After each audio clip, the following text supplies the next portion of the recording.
Il y a un mythe qui détruit silencieusement le potentiel de millions de personnes. L'idée que le talent suffit. Vous avez sûrement déjà rencontré quelqu'un d'incroyablement doué, brillant, plein de potentiel, qui pourtant n'a jamais rien construit de durable.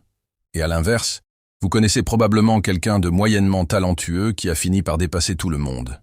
Ce n'est pas une coïncidence, c'est une loi. Pendant les prochaines minutes, je vais vous montrer pourquoi la discipline bat systématiquement le talent sur le long terme, comment les plus grands bâtisseurs d'empires l'ont compris très tôt, et surtout, comment installer une discipline de fer, même si vous vous considérez comme quelqu'un de naturellement peu rigoureux. Bienvenue dans Mind Empire. Commençons par une vérité inconfortable. Le talent est une avance au départ. La discipline est ce qui détermine l'arrivée. Un talent brut sans discipline, c'est une voiture de course sans carburant. Impressionnante à regarder, mais incapable d'avancer durablement.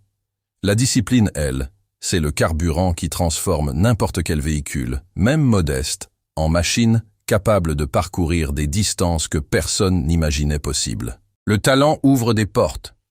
La discipline construit des empires. Premier principe à comprendre, le talent crée une fausse sécurité.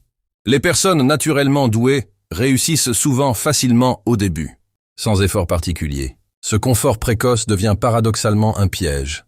Elles n'apprennent jamais à travailler dur, parce qu'elles n'en ont jamais eu besoin.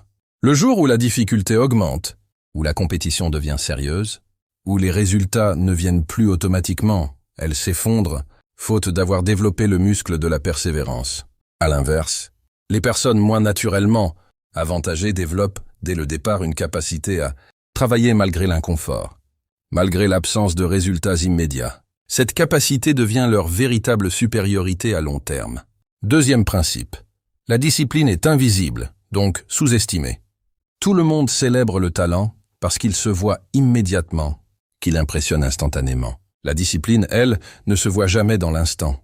Elle se construit dans l'ombre, jour après jour, à travers des actions répétitives et souvent ennuyeuses que personne n'applaudit.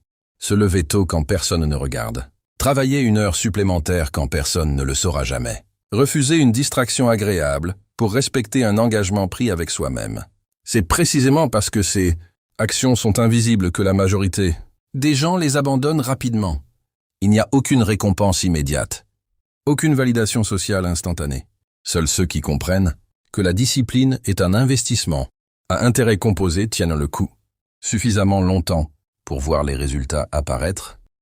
Troisième principe, et c'est probablement le plus puissant. La discipline doit être construite comme un système, pas comme un acte de volonté ponctuel. La volonté pure est une ressource épuisable. Compter uniquement sur sa motivation du jour pour rester discipliné, c'est construire sa réussite sur une fondation instable qui s'effondrera tôt ou tard, généralement au moment le plus critique. Les personnes réellement disciplinées ne se reposent jamais sur leur motivation. Elles construisent des systèmes, des routines automatiques, des environnements qui rendent la discipline presque inévitable plutôt que pénible. Préparer ses affaires de sport la veille pour ne plus avoir d'excuses le matin. Bloquer une plage horaire fixe et non négociable pour le travail important. Supprimer les distractions à la source plutôt que de compter sur sa volonté pour leur résister en permanence. Quatrième principe. La discipline se mesure dans les détails que personne ne contrôle. N'importe qui peut être discipliné quand quelqu'un d'autre surveille, quand une échéance impose une pression extérieure, quand le regard des autres est présent. La vraie discipline, celle qui construit réellement un empire, se révèle dans ce que vous faites lorsque absolument personne ne vérifie. Cette heure de travail supplémentaire que personne ne réclamait.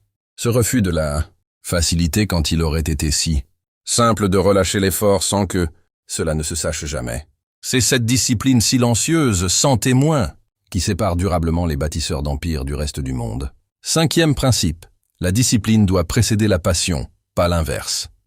Beaucoup de gens attendent de ressentir une passion intense avant de devenir discipliné dans un domaine. C'est un raisonnement inversé qui mène presque toujours à l'échec.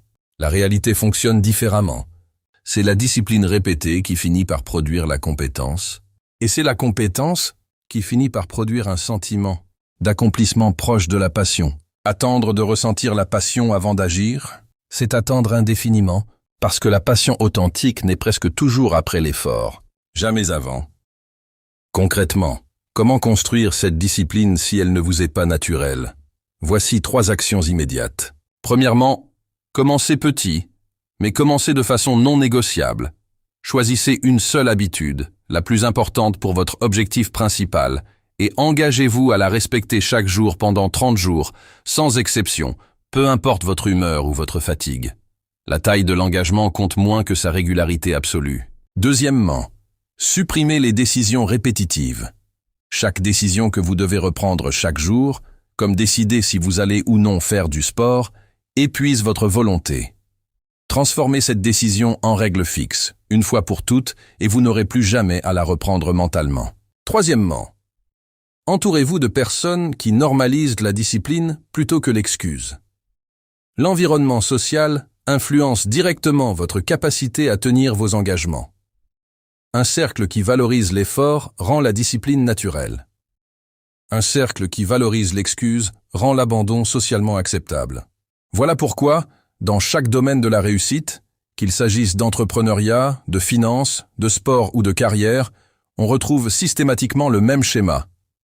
Les personnes les plus disciplinées finissent toujours par dépasser les personnes les plus talentueuses, simplement parce que la discipline compose ses effets dans le temps, alors que le talent sans elle finit toujours par stagner. Le talent est ce que vous recevez. La discipline est ce que vous construisez. Et seul ce que vous construisez vous appartient véritablement, pour toujours. Si cette vidéo vous a apporté de la valeur, abonnez-vous à Mind Empire pour continuer à construire, chaque semaine, l'architecture mentale qui sépare ceux qui rêvent de ceux qui agissent. Dites-moi en commentaire, quelle habitude allez-vous rendre non négociable dès aujourd'hui? L'empire commence dans l'esprit et se construit dans la discipline. Construisez le vôtre. À très vite sur Mind Empire.